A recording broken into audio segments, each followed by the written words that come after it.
असम में पोस्टल रुझानों में बीजेपी को बहुमत दिख रही है और अभी बहुत इनिशियल ट्रेंड्स हैं।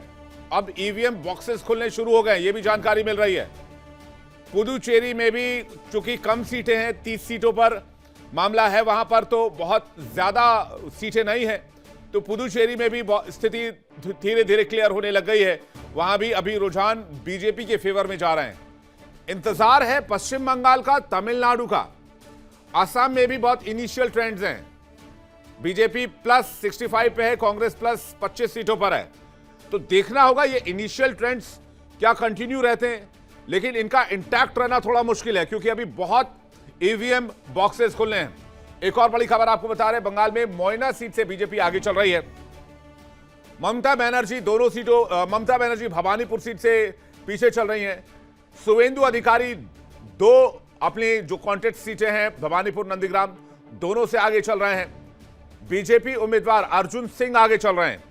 तो ये इस वक्त की बड़ी जानकारी हम आपको बता रहे हैं। तो एक एक करके आप तस्वीरें देख रहे हैं किस तरह से सिचुएशन पल पल बदल रहे हैं और साथ ही साथ हर पल बदलते हालात, हर पल बदलते आंकड़े इस बात की गवाही दे रहे हैं कि ये इलेक्शन बहुत रोमांचक है, बहुत दिलचस्प है और बहुत कांटे की टक्कर है हर स्टेट में, खासकर अगर तमिलनाडु को छोड़ दिया जाए। आर.के. मिश्रा जी क्या कहेंगे अभी इस विश्वजीत जी के बयान पर और मौजूदा ट्रेंड्स पर? आर.के. मिश्रा जी। विवेक जी, निश्चित तौर पर मुझे लग रहा है ये जो शुरुआती जरूर है। हाँ कहीं विवेक जी, आवाज आ रही है?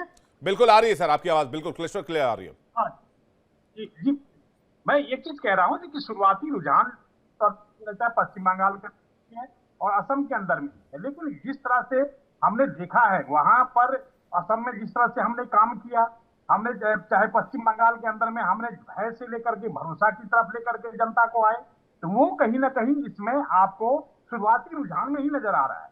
और यही शुरुआती रुझान मुझे लगता है जो कि कम से कम ये पश्चिम बंगाल के अंदर में तो पूर्ण बहुमत की सरकार है, इसमें तो कहीं कोई दो मत नहीं है। चाहे वो भवानीपुर का आप ले ले, भवानीपुर में भी देखिए, आप पॉलिटिक्स करिए, जनता के दिल में बसने की जरूरत है।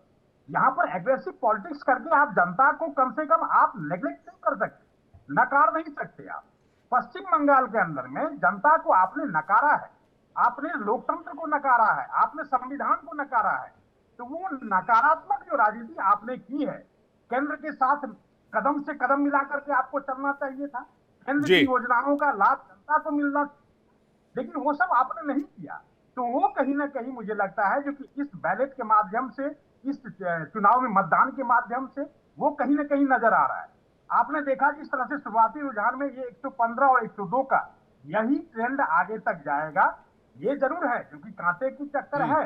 लेकिन एक चीज जरूर कह सकता हूं, जो कि पश्चिम बंगाल के अंदर में जनता का जिस तरह से आक्रोश हमने धरातल पर देखा, वो कहीं ना कहीं इस बैलेट के माध्यम से ही, मतदान के माध्यम से वो कहीं ना कहीं नजर आया।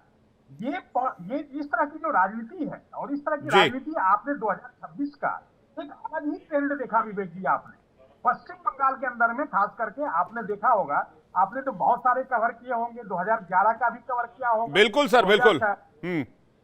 आपने कवर किया होगा जी। 2026 आपने कवर किया, इसमें आपको कम से कम मुझे लगता है ये काफी बदलाव था इसमें जनता जिस तरह से हालात तो बिल्कुल आर.के. मिश्रा जी, हालात तो पिछले साल ही पिछले इलेक्शंस में ही बदल गए थे जब बीजेपी 70 सीटों पर पहुंची थी। आप लोगों के लिए ये एक बड़ा मौका था, आप लोगों के लिए, जब आप लोगों ने 70 सीटें जीती थी। आप और 0 से उठकर 70 सीटों तक पहुंचना, 3 सीटों से उठकर 70 सीटों तक पहुंचना, फ्रॉम द स्क्रैच शुरुआत करना एक बहुत बड़ी बात है। थोड़ी देर पहले चर्चा हो रही थी यहां पर कि भाई जो मुखर्जी साहब थे जो पश्चिम बंगाल से आते थे, उनको लेकर भी एक बीजेपी का सेंटिमेंट पश्चिम बंगाल से जुड़ा हुआ है और इसलिए भी पश्चिम बंगाल बीजेपी अपने लिए बहुत जरूरी मानती है। इस पर मैं चर्चा करूंगा। मैं चूंकि समय कम हो रहा है तो मैं राहुल जी का रिएक्शन चाहूंगा अभी तक के ट्रेंड्स के हिसाब से। राहुल जी कैसे देख रहे हैं इसे? राहुल जी। नहीं, देखिए, बिल्कुल मैं इनको शुरुआती रुझान ही मान रहा हूँ जी, और इनमें कोई किंतु परंतु नहीं, इनमें बहुत बदलाव की भी गुंजाइश है और बहुत बदलाव होना है। हम तो जो बात कर रहे थे वो ये थी कि हम जनता के सामने सकारात्मक मुद्दों को लेकर जनता के सामने गए थे। नरेंद्र मोदी जी की सरकार जो है, बेरोजगारी, देखिए क्या हालात आज देश में हो गए। देश में युवा बेरोजगारी जो 15 से 20% के आसपास है। लाखों नौकरियां आज खाली है।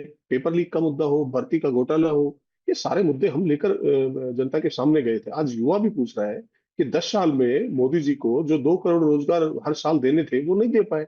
आज महंगाई की हालत क्या है? आज पेट्रोल 100 रुपए के आसपास हो गया। गैस के सिलेंडर देख लीजिए, अभी हाल में ही कीमतें बढ़ाई गई है। तो आज घर चलाना भी बड़ा मुश्किल हो गया है लोगों का। और एजेंसियों का उपयोग दुरुपयोग जिस तरीके से भाजपा सरकार कर रही है, ईडी हो, सीबीआई हो, तो इनके केस 90% विपक्ष के नेताओं पर है। लेकिन सजा कितनों को मिली? मात्र 1% कन्विक्शन रेट है। तो बहुत कम है ये। विपक्षी नेताओं की जिस तरीके से लगातार द्वेषता रखकर उनकी गिरफ्तारियां की गई, उनके ऊपर कार्रवाई की गई और बाद में कोर्ट में जाकर उनमें कुछ भी नहीं पाया गया, तो चुनाव आयोग पर भी लगातार सवाल उठ रहे हैं। जिस तरीके से मीडिया में पिछले कुछ दिन से जो एग्जिट पोल जो दिखाए गए, उन एग्जिट पोल की आज क्या स्थिति है? देखिए, वो सारे एग्जिट पोल अभी आपके सामने अभी हो जाएंगे कि उनका क्या एग्जिट पोल का रहा और क्या नहीं रहा। 2004 में भी इंडिया साइनिंग का रिजल्ट उल्टा हो गया था, जो एग्जिट पोल में चलाया गया था। 2015 में दिल्ली में हुआ था, पूरी तरह से गलत साबित हुआ था। 2021 में बंगाल में गलत साबित हुए थे एग्जिट पोल। ये सारी चीजें हैं इसमें। एग्जिट पोल में आज तक मैंने कोई ऐसा एग्जिट पोल नहीं देखा कि जिसमें भाजपा को बढ़त ना दिखाई गई।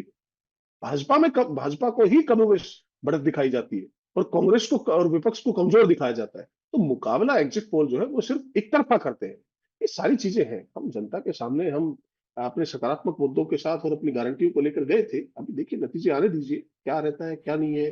कहाँ उसमें ज्ञानेश कुमार का जादू चला तो कितना चला, एजेंसियों का जादू चला तो कितना चला। मैं आर.के. मिश्रा जी से इसका जवाब ले लेता हूं, लेकिन एग्जिट पोल को कोसने से नतीजे बदल जाते तो फिर मैं तो आपको कुछ कहता ही नहीं।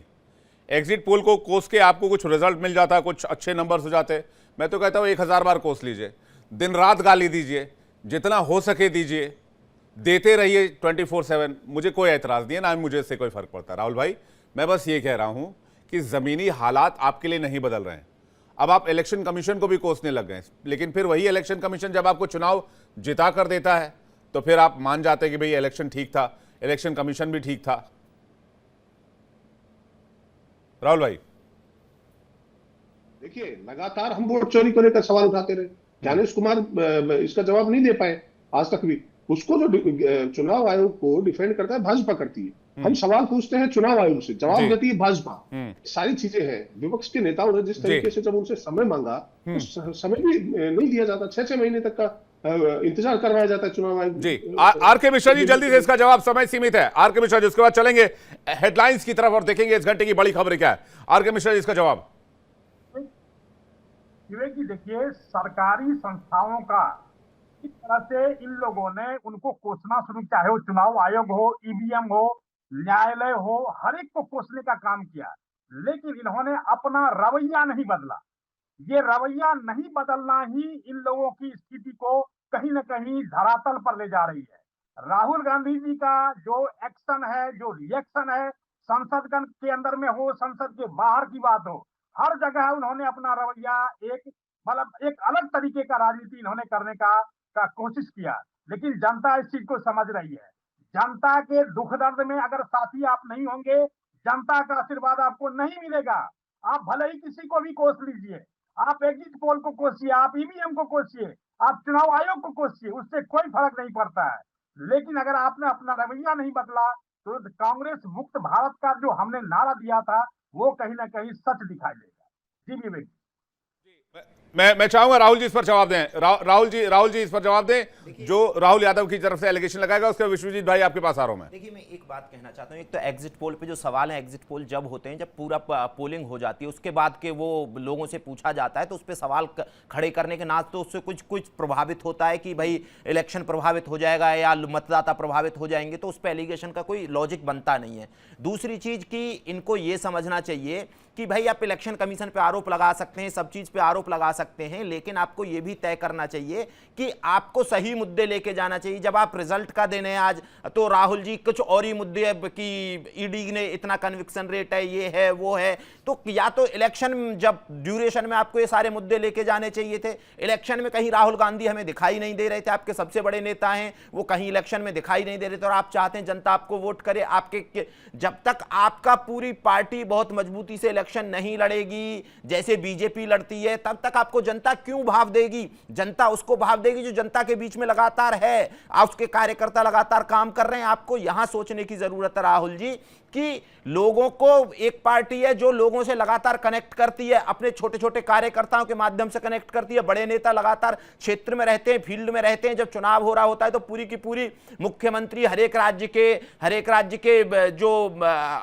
मिनिस्टर हैं, बाकी पार्टी के पदाधिकारी हैं, प्रधानमंत्री, गृह मंत्री, राज्य में पूरी ताकत झोंक देते हैं चुनाव लड़ने के लिए। और एक पार्टी है जिनके नेता गिनी चुनी सभा करते हैं। बताइए सब में कितनी सभाएं की राहुल गांधी ने, कितनी प्रियंका गांधी ने की, कितनी मल्लिकार्जुन खड़गे जी ने की, और बाकी नेताओं ने कितनी सारी सभा की। जब तक आपकी पार्टी खुद को नहीं झोंकेगी, आप ये एलिगेशन खेलते रहेंगे, रिजल्ट आपको कभी भी नहीं मिलेगा। आपको जनता के बीच जाना है, आपके नेताओं को जनता के बीच जाना होगा। जब तक जनता के बीच आप नहीं होंगे, रिजल्ट आपको नहीं मिलेगा। आप इलेक्शन कमीशन पे आरोप लगा दीजिए, कभी ईडी पे लगा दीजिए, एक सुप्रीम कोर्ट बचा है उस पे भी आप आरोप लगा चुके हैं थोड़े थोड़े। हो सकता है कि अगले कोई इलेक्शन होगा जब, तो आप यूपी इलेक्शन में सुप्रीम कोर्ट को भी घसीट नहीं, आप टीएमसी के लिए सेम बात कह सकते हैं क्या? आपने तो कह दिया कांग्रेस को भी, कांग्रेस का कार्डर जमीन पर नहीं उतरता। देखिए, लेकिन क्या टीएमसी का कार्डर जमीन पर नहीं है पश्चिम बंगाल में? बिल्कुल, तो तभी तो टीएमसी आपको फाइट में दिख रही है। बताइए, ममता बनर्जी जी ने कितनी मेहनत की है, वो लगातार पैदल घूमती रही हैं, इतना चुनाव प्रचार किया, उनकी पूरी पार्टी लगी रही है, जबरदस्त तरीके से चुनाव लड़ा है। उसके बाद ये स्थिति है कि वो उसमें है टक्कर में। लेकिन इस वक्त एक तस्वीर देखिए, इस वक्त बीजेपी 125 पर लीड कर रही है, टीएमसी 106 पर लीड कर रही है। आप कह रहे हैं शुरुआती रुझान है, लेकिन आप ये भी कह रहे हैं टीएमसी ने बहुत मेहनत की है। विश्वजीत भाई से इसका रिएक्शन चाहेंगे, उसके बाद चलेंगे हेडलाइंस की तरफ। विश्वजीत जी, हम लोग जीतते हैं और जीतेंगे। इस चुनाव, बंगाल का चुनाव में निर्वाचन कमीशन गणेश कुमार का नाम इतिहास में लिखा जाएगा, क्योंकि गणेश कुमार बीजेपी के लिए पूरा काम किया पश्चिम बंगाल जीतने के लिए। लेकिन पश्चिम बंगाल का आम जनता ममता बनर्जी को वोट दिया है। ममता बनर्जी चौथा बार पश्चिम बंगाल के मुख्यमंत्री बनेंगे। देखिए इंडिया डेली 24/7 अब आपकी स्मार्ट टीवी पर। इंडिया डेली मौजूद है सभी डिजिटल प्लेटफॉर्म पर लाइव और लगातार। इंडिया डेली 24/7 हर दिन राष्ट्र को समर्पित।